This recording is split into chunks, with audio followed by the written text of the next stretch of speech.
आप सबको राजीव रंजन का नमस्कार। हमने एक प्रयास शुरू किया था कि जनता तक सरकारी संस्थाओं के बारे में और सरकारी योजनाओं के बारे में जानकारी पहुंचाई जाए, सूचना पहुंचाई जाए, क्योंकि अक्सर देखा जाता है कि जनता के पास सूचनाओं का अभाव होता है, जानकारी का अभाव होता है। इसी प्रयास में हमने फेसबुक के माध्यम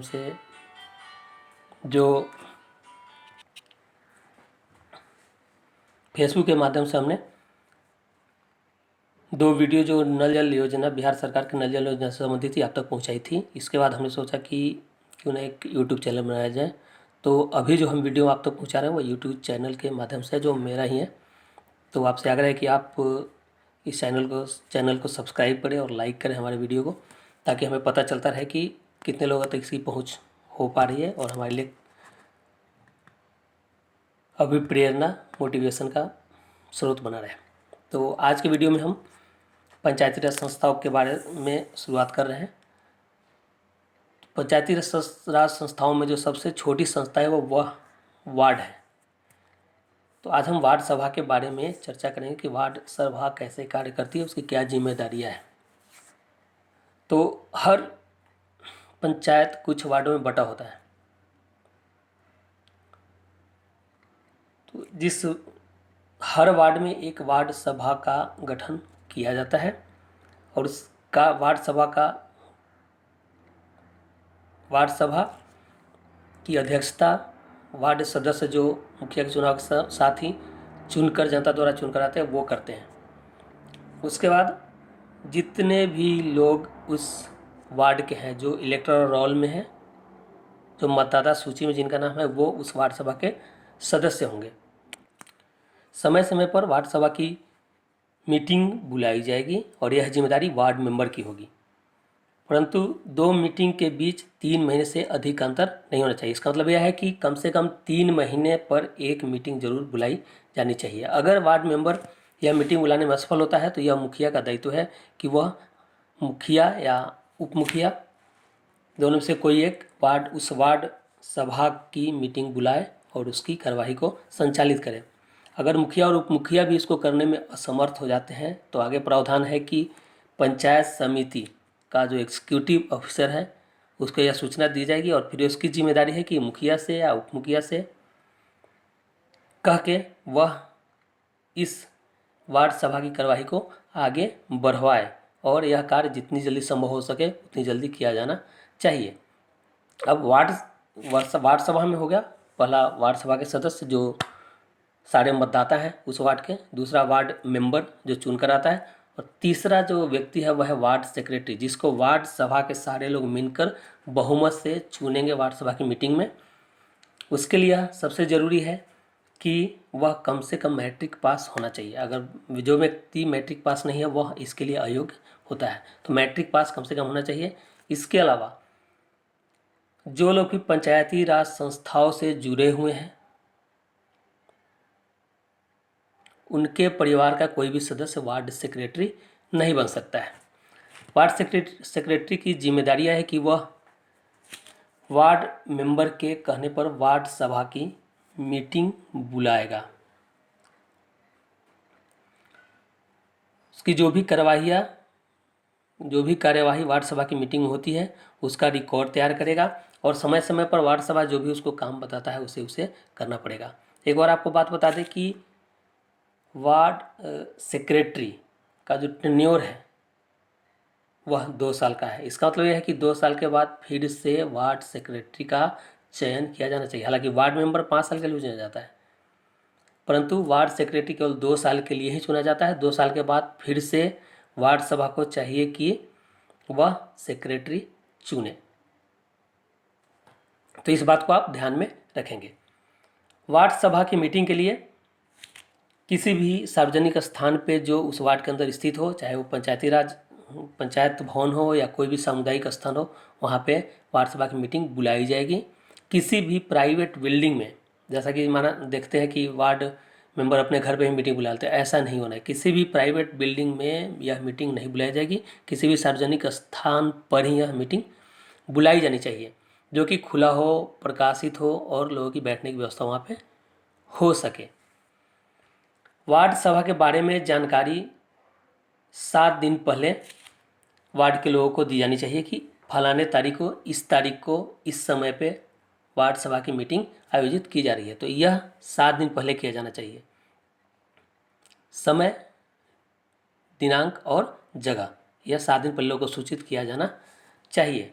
या सूचित कैसे किया जाएगा? या तो आप अनाउंस करा सकते हैं, वार्ड मेंबर और वार्ड सेक्रेटरी का कर्तव्य है कि वो अनाउंस करवाए, या फिर जगह जगह पे पोस्टर्स लगवा के जो है नोटिस को जगह जगह पे जो सार्वजनिक स्थान है वार्ड में वहाँ पे चिपकाया जाए, ताकि सभी लोग उसके बारे में जान सके। या फिर डोर टू डोर जाके भी, हर दरवाजे पे जाके भी लोगों को बताया जा सकता है, क्योंकि वार्ड बहुत बड़ा नहीं होता है, तो हर दरवाजे पर जाकर भी इसके बारे में जानकारी लोगों को दी जा सकती है।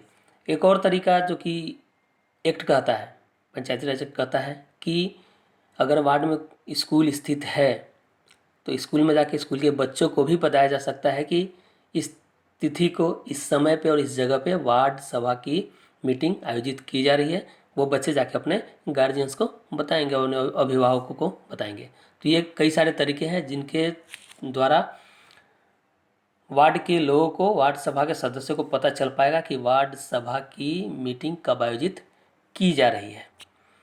और वार्ड सभा की जो मीटिंग है उसके बारे में एक और इम्पोर्टेंट है कि उसका समय और दिनांक इस तरह निश्चित किया जाए कि अधिकतर लोग भाग ले सके, क्योंकि अगर आप सुबह का समय रखते हैं तो बहुत सारी महिलाएं उसमें भाग नहीं ले पाएंगी। महिलाओं को अपने घर में बहुत सारे काम करने होते हैं जो वह सुबह के काम समय करती हैं, तो उस स्थिति में महिलाएं भाग नहीं ले पाएंगी। अगर आप वर्किंग डे में मीटिंग रखते हैं तो बहुत सारे लोग जो काम करते हैं, बाहर जाते हैं, जॉब करते हैं, वो आप भाग नहीं ले पाएंगे। तो दिनांक, तिथि और समय इस तरह निश्चित किया जाए कि महिलाएं भी भाग उसमें ले सके और वार्ड के अधिकांश सदस्य उसमें भाग ले सकें।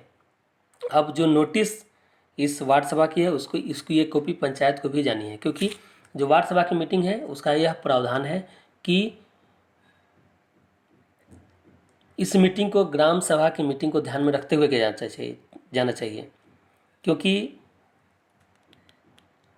वार्ड सभा की मीटिंग में जो भी प्रपोजल्स होंगे, प्रस्ताव होंगे, वह आगे फॉरवर्ड किया जाना है, बढ़ाया जाना है ग्राम सभा की मीटिंग में। तो ग्राम सभा की मीटिंग के पहले वार्ड सभा की मीटिंग को रखा जाना चाहिए। इस विषय में मुखिया भी दिनांक, तिथि तय कर सकता है कि वार्ड सभा की मीटिंग कब होगी। अब जब हम कोरम की बात करते हैं कि वार्ड सभा की मीटिंग होगी तो कितने लोग उपस्थित होने चाहिए, इसका प्रावधान है कि कम से कम वार्ड सभा के जो सदस्य हैं उनका 1/10वां हिस्सा, 1/10, या फिर कम से कम 50 लोग। अब 1/10 और 50 लोग में जो अधिक होगा उसे ही माना जाएगा। अगर 1/10 10 लोग हैं तो भी 50 लोग होने चाहिए, मतलब कम से कम 50 लोग होने चाहिए और 1/10 लोग सदस्य वार्ड सभा की मीटिंग में होने चाहिए। अगर इतने लोग कोरम नहीं आ पा रहे हैं, कोरम नहीं हो पा रहा है, तो उस सभा के दिन अगर इतने लोग इकट्ठे नहीं हो पा रहे हैं तो प्रिसाइडिंग ऑफिसर या अध्यक्ष जो कि वार्ड मेंबर होता है, वह 1 घंटे तक इंतजार करेगा कि लोग आ जाएं। अगर फिर भी नहीं आ पा रहे हैं लोग, उतने कोरम पूरा नहीं हो पा रहा है, तो उस सभा को स्थगित किया जाएगा, पोस्टपोन किया जाएगा और वह अगले सप्ताह किया जाएगा। और उसकी सूची, अगर जगह वही है जहाँ पे मीटिंग हो रही है तो वहीं पे इसका डिक्लेरेशन होगा कि अगली मीटिंग कब की जाएगी। लेकिन अगर किसी कारणवश वह स्थान उपलब्ध नहीं है तो इसकी सूची फिर से जो प्रोसीजर हमने बताया था उसके द्वारा लोगों को दी जानी चाहिए। अब कोरम पूरा होने के बाद जो मीटिंग होगी, अगर यह पोस्टपोन मीटिंग है तो उसके एजेंडा भी वही रहेंगे जो पिछली मीटिंग के थे। इस वार्ड सभा की कार्यवाही की अध्यक्षता वार्ड मेंबर करेंगे। अगर वार्ड मेंबर किसी कारणवश उपस्थित नहीं हो पा रहे हैं तो वार्ड सभा अपने किसी सदस्य को उस दिन के लिए प्रिसाइडिंग ऑफिसर या फिर उस मीटिंग की अध्यक्षता सौंप सकती है और वार्ड सेक्रेटरी के साथ मिलकर उस सभा की कार्यवाही आगे की जाएगी और वो उसी तरह मान्य होगा जो वार्ड मेंबर के रहने पर भी होता है। अगर वार्ड सभा की मीटिंग में कोई प्रस्ताव लाया जा रहा है जो उस वार्ड से संबंधित है तो उस प्रस्ताव को उस वार्ड सभा के बहुमत द्वारा पास होना चाहिए। अगर ये बहुमत द्वारा वह प्रस्ताव पास होता है तो फिर उसे आगे ग्राम पंचायत के पास भेजा जाएगा, जिस पे ग्राम सभा द्वारा विचार किया जाएगा और फिर उस प्रस्ताव के ऊपर कार्यवाही भी होगी। और वार्ड सभा की मीटिंग में क्या क्या काम होंगे उस पर विचार करते हैं। सबसे पहला कि पिछले वार्ड सभा की मीटिंग में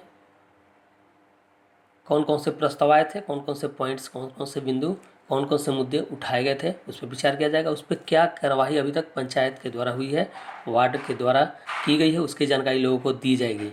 उसके बाद जो भी योजनाएं उस वार्ड में चलाई जा रही हैं, कार्यान्वित की जा रही हैं, उसके बारे में जानकारी लोगों को दी जाएगी। अगर कोई प्रस्ताव है तो उस पर भी विचार किया जाएगा। जितने भी स्कीम्स हैं, प्रोग्राम्स हैं वार्ड सभा का द्वारा, जो विभिन्न सरकारों द्वारा, राज्य सरकार या केंद्र सरकार के द्वारा चलाई जा रही हैं, उसके बारे में जानकारी वार्ड सभा ही लोगों को देगी, वार्ड सभा की मीटिंग में दी जाएगी। और अगर इसमें वो भी दिया जाना चाहिए कि अगर वार्ड सभा के द्वारा कोई प्रस्ताव ग्राम सभा के पास भेजा गया था तो ग्राम सभा ने और ग्राम पंचायत ने उस पर क्या एक्शन लिया है, उसके बारे में भी वार्ड सभा की मीटिंग में लोगों को बताया जाएगा। वार्ड सभा के निर्णयों पर ग्राम सभा ने क्या एक्शन लिया है, इसके बारे में भी जानकारी वार्ड सभा की मीटिंग में लोगों को दी जाएगी। इसके बाद कल्चरल फेस्टिवल्स, सांस्कृतिक कार्यक्रमों का आयोजन और खेल कूद का आयोजन भी वार्ड सभा की जिम्मेदारी है। इसके बारे में भी चर्चा की जाएगी और यह कैसे किया जाए। तो यहाँ पे सोचने वाली बात है, अगर प्रावधान में कल्चरल एक्टिविटीज़ की और खेल कूद की चर्चा की गई है, इसका मतलब है कि कहीं ना कहीं से इसके लिए फंडिंग भी आता होगा। तो आपको यह देखना पड़ेगा कि अभी तक आपके पंचायत में ऐसे कामों के लिए कितने फंड आए हुए हैं, इस पर आप ध्यान रखें। इसके बाद अगर वार्ड सभा ने कुछ रिपोर्ट अगर ग्राम पंचायत से मांगा है तो उसके बारे में भी इस मीटिंग में बताया जाना चाहिए कि कौन कौन से प्लान चलाए गए हैं, क्या इनकम है उसका, कितना फंड आया है, कितना खर्चा हुआ है। अगर उससे संबंधित कोई ऑडिट ऑब्जर्वेशन है, जो विभिन्न संस्थाओं द्वारा जो ऑडिट किए जाते हैं, या सोशल ऑडिट का कोई ऑब्जर्वेशन है, तो उस पर ग्राम पंचायत ने क्या कार्यवाही की है, वार्ड ने क्या कार्रवाई की है, उसके बारे में भी जानकारी वार्ड सभा की मीटिंग में लोगों को दिया जाएगा। इसके बाद जो ग्राम सभा की जो विजिलेंस कमेटी है, उसकी जो भी रिपोर्ट है, उसके बारे में भी यहाँ पे चर्चा होगी और लोगों को बताया जाएगा कि क्या क्या पॉइंट्स थे और क्या क्या एक्शन लिया गया है ग्राम पंचायत के द्वारा। इसके बाद वार्ड मैनेजमेंट कमेटी जो भी कार्य कर रही है, उसके बारे में भी जानकारी लोगों को वार्ड सभा की मीटिंग में दी जाएगी।